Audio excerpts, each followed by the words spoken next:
नमस्कार दोस्तों, आपके अपने YouTube channel new education institute सूची में मैं विनय सर आप सभी के इसमें स्वागत करता हूं। जैसा कि आप सभी देख रहे हैं, क्या लिखा हुआ है, यूपी बीएड एडमिशन 2025 और 27। ठीक है, 2025 और 27 मतलब जो भी बच्चे बीएड करना चाहते हैं उनके लिए सुनहरा अवसर है कि आप बीएड कर सकते हैं।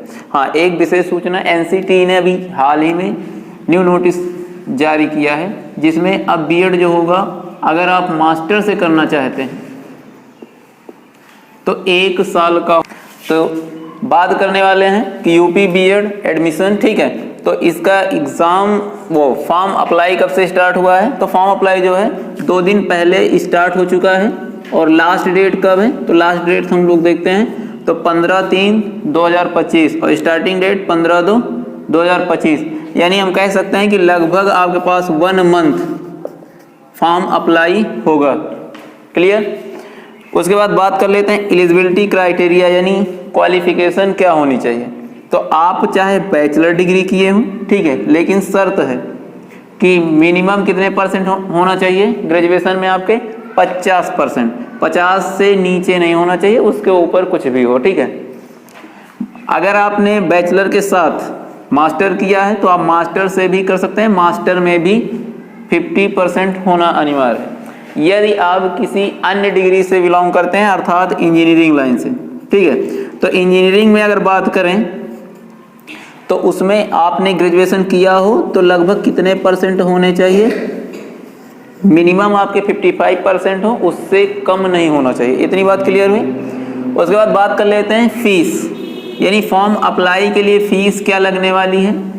तो फीस जो लगेगी आपकी, अगर आप जनरल, ओबीसी, ईडब्ल्यूएस या अदर स्टेट के कैंडिडेट हैं तो वहाँ पर 1400 रुपये आपको देना होगा, ऑनलाइन या अन्य जो भी मेथड होते हैं। यदि आप SC ST से हैं तो जस्ट इसका हाफ कर लीजिए, यानी 7 को देना होगा। इतनी बात क्लियर हुई। इसमें सिलेबस क्या क्या आने वाला है, तो सिलेबस की अगर बात करें तो जैसा कि आप 10th लेवल में पढ़ते हैं वैसे यहाँ पर भी होगा। 3 ग्रुप में डिवाइड रहेगा। एक आपके पास कला वर्ग रहेगा, ठीक है, दूसरा आपका साइंस यानी विज्ञान वर्ग रहेगा, और तीसरा आपके पास कॉमर्स अर्थात वाणिज्य।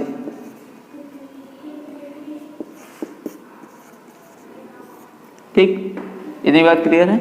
मतलब जैसे आपने गृह विज्ञान या अन्य जो भी सब्जेक्ट जैसे सामाजिक विज्ञान, तो ये सब कला वर्ग में आ जाएंगे।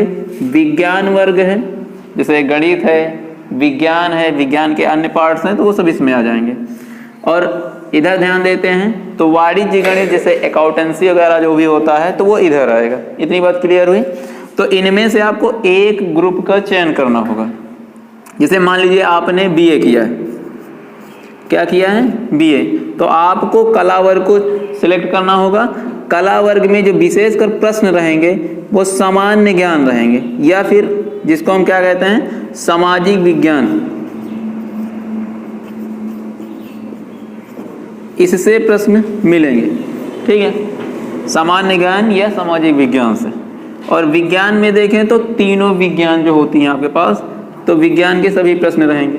और वाणिज्य से हैं तो आपका वाणिज्य रहेगा। और इनके साथ में एक पेपर आपको और देना होगा, वो रहेगा लैंग्वेज।